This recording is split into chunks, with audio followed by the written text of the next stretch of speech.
Mari semuanya kita belajar lagi materi yang kedua, yaitu Quran Surat At-Taubah ayat 105 tentang etos kerja. Kita baca ayat Al-Qur'annya dulu. A'udzu billahi minasyaitonir rajim. Bismillahirrahmanirrahim. Wa quli malu fasyarullahu amalakum wa rasulahu wal mu'minun wa saradduna ila alimil ghaibi wasyahadati fayu'abbi'ukum bima kuntum ta'malun. Artinya, dan katakanlah, bekerjalah kamu, maka Allah akan melihat pekerjaanmu. Begitu juga Rasulnya dan orang-orang mukmin, dan kamu akan dikembalikan kepada Allah yang mengetahui yang gaib dan yang nyata. Lalu diberitakannya kepada kamu apa yang telah kamu kerjakan. Quran Surat At-Taubah ayat 105.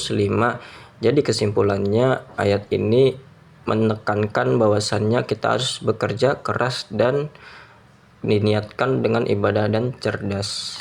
Baik, selanjutnya halamannya yaitu identifikasi tajwid Quran Surat At-Taubah ayat 105. Saya akan menjelaskan hukum bacaannya. Yang pertama, lafadz basyarullahu. Hukum bacaan lam jalalah takhim.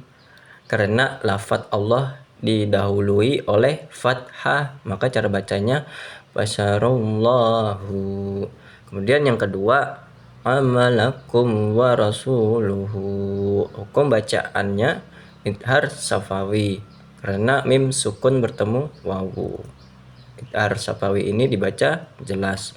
Kemudian yang ketiga, wal mu'minun. Hukum bacaannya alif lam qamariyah, karena alif lam bertemu huruf mim, jadi bacanya wal mu'minun. Kemudian yang keempat, lafal wasyahadati. Hukum bacaan alif lam syamsiyah, karena alif lam bertemu huruf shin, jadi cara bacanya wasyahadati. Yang terakhir, lafadz fayunabbi'ukum bima. Hukum bacaan ifa syafawi, karena mim sukun bertemu huruf ba. Jadi itulah hukum bacaan tajwidnya. Baik, materi selanjutnya yaitu tentang asbabul nuzul Quran Surat At-Taubah ayat 105.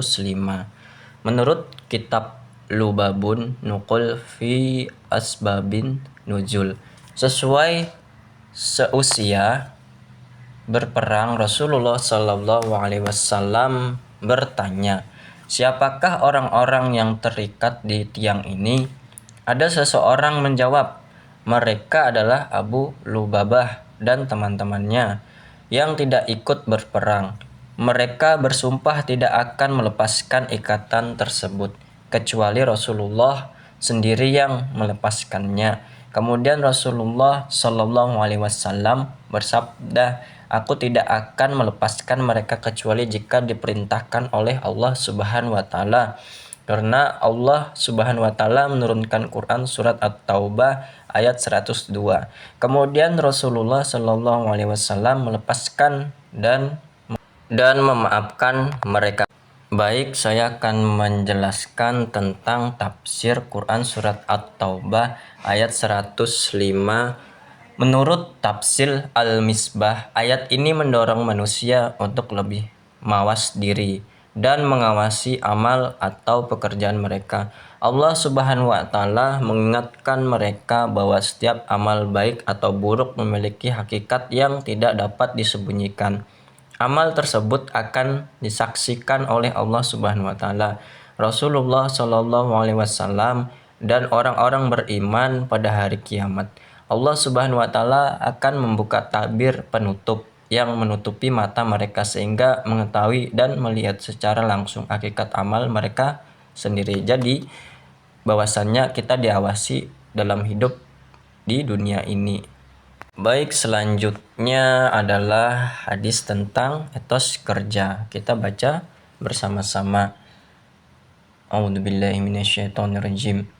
An Abi Abdillahi Izzubain ibnil Awwam radhiyallahu anhu qala Rasulullah sallallahu alaihi wasallam la an ya'khudha hadakum ahbuluhu thumma ya'tiyal jabala faya'tiya bihuzmatin min hatabi ala tahirihi fayabi'aha fayakufallahu biha wajahihu khairul lahu min an yas'ala lan nasa a'tauhu aw man'un.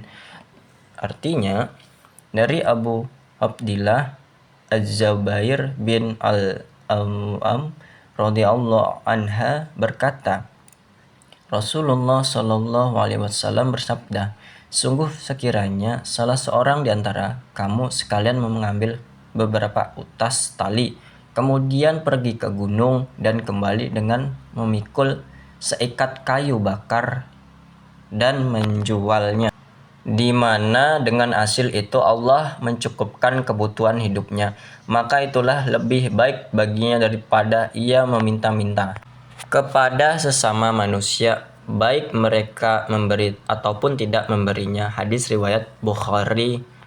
Itulah hadis tentang etos kerja. Baik, kita akan mengenal yaitu cara meningkatkan etos kerja. 1.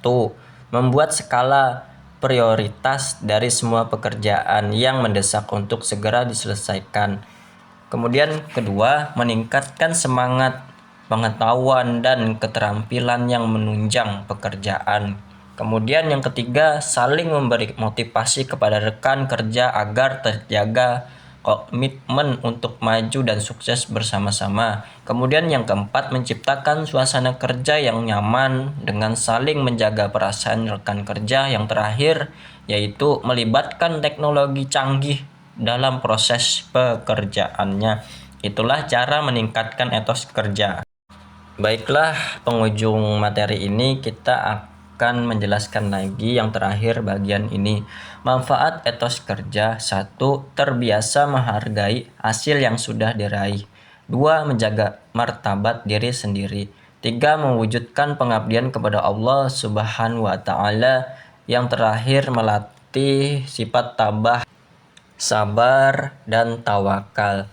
Nah, penghujung materi ini, semoga apa yang kita pelajari bermanfaat untuk kehidupan kita. Saya ucapkan terima kasih atas perhatiannya. Materi yang kedua udah selesai. Saya akhiri. Summasalam. Wassalamualaikum warahmatullahi wabarakatuh.